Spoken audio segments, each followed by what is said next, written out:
तुम्हें यह भी समझना होगा कि हर अच्छा कर्म तुरंत सुख नहीं देता और हर गलत कर्म तुरंत दुख नहीं देता।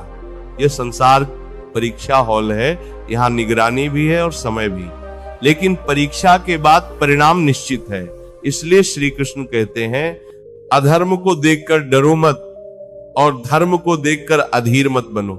मनुष्य की सबसे बड़ी भूल यह है कि वह भगवान को अपने कर्मों का सेवक बनाना चाहता है।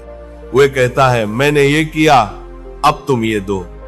अरे भगवान कोई दुकानदार नहीं है, वे पिता है। पिता कभी कभी बच्चे की मांग पूरी कर देता है और कभी मना कर देता है, लेकिन दोनों ही स्थितियों में वो बच्चे का भला ही सोचता है।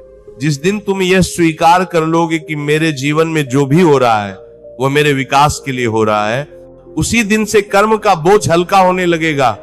फिर तुम्हें शिकायत कम और कृतज्ञता अधिक महसूस होगी, और कृतज्ञ मनुष्य के जीवन में ही वास्तविक शांति उतरती है। धीरे धीरे साधक ये अनुभव करने लगता है कि कर्म का अंतिम फल ये नहीं कि मुझे क्या मिला, बल्कि यह है कि मैं कैसा बन गया। और जब ये दृष्टि स्थिर हो जाती है, तब जीवन की हर परिस्थिति साधना बन जाती है, हर संबंध सीख बन जाता है, और हर अनुभव भीतर किसी न किसी गांठ को खोल लेता है। और वहीं से मनुष्य यह भी समझने लगता है कि अब कर्म करने का तरीका बदलना है। अब कर्म केवल पाने के लिए नहीं, अर्पण के लिए करना है।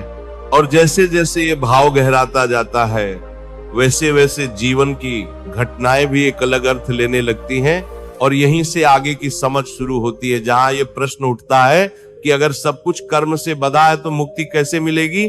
और उसी प्रश्न के उत्तर में श्री कृष्ण का अगला रहस्य प्रकट होता है कि मुक्ति कर्म छोड़ने से नहीं, कर्म के भाव बदलने से मिलती है। जब कर्म बोझ बन जाए तो वह बंधन है, और जब वही कर्म सेवा बन जाए तो वही मुक्ति का द्वार बन जाता है। श्री कृष्ण कहते हैं कि संसार में रहते हुए संसार से ऊपर उठा जा सकता है, बस शर्त इतनी है कि कर्म करते समय मैं को बीच से हटा दिया जाए।